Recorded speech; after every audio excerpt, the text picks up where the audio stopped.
सामाजिक कार्यकर्ते अंजली दमानिया आणि पोलीस महासंचालक सदानंद दाते यांची भेट घेतली आहे। सीडीआर संदर्भात दातेंना माहिती दिल्याचं दमानिया यांनी सांगितलंय। आपल्याला कोणी सीडीआर पाठवला असेल तर दोषी कशी असा सवालही त्यांनी उपस्थित केलाय। अंधाऱ्यांनी काळजी करू नये, त्यांनी एकनाथ शिंदेंसंदर्भात माहिती घ्यावी असंही दमानिया यांनी म्हटलेलं आहे।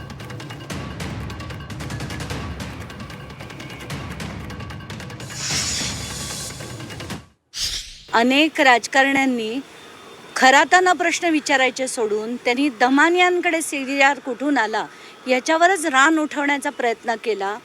मी पहिल्याच दिवशी बोलले होते की ही माहिती सगळी डीजी सरांकडे, सीएमकडे आणि तेजस्वी सातपुतेंकडे सगळ्यांकडे पाठवली होती आणि माझ्या मनात तेच होतं की ज्या दिवशी मी मुंबईत परत येईन तेव्हा डीजी सरांची भेट घेऊन ही सगळी माहिती देईन।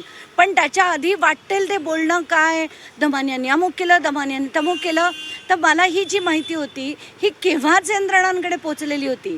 तर आज मी डीजी सरांशी जवळजवळ अर्धा ते पाऊण तास आमची चर्चा झाली। त्याच्यात मी सगळी जी माहिती होती ती त्यांना दिली। कसा सीडीआर आला होता ह्या सगळ्या, त्याच्यात आमचं बोलणं काय झालं हे सगळं त्यांना दाखवलं आणि हे त्यांना आधी माहितीच होतं।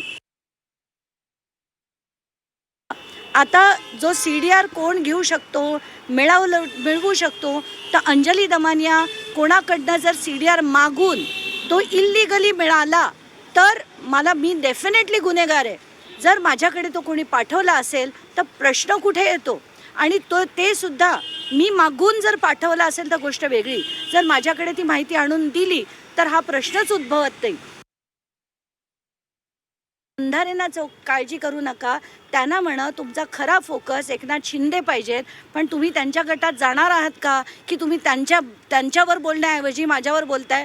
उठता बसता दमानिया करण्यापेक्षा तुम्ही शिंदे तिथे का गेले, 17 वेळा कॉल का केले, 21 मिनिटं का बोलले, हे प्रश्न तुम्ही विचारायला पाहिजे। रुपाली चाकणकर आयोगाच्या अध्यक्ष होत्या, 177 कॉल का केले,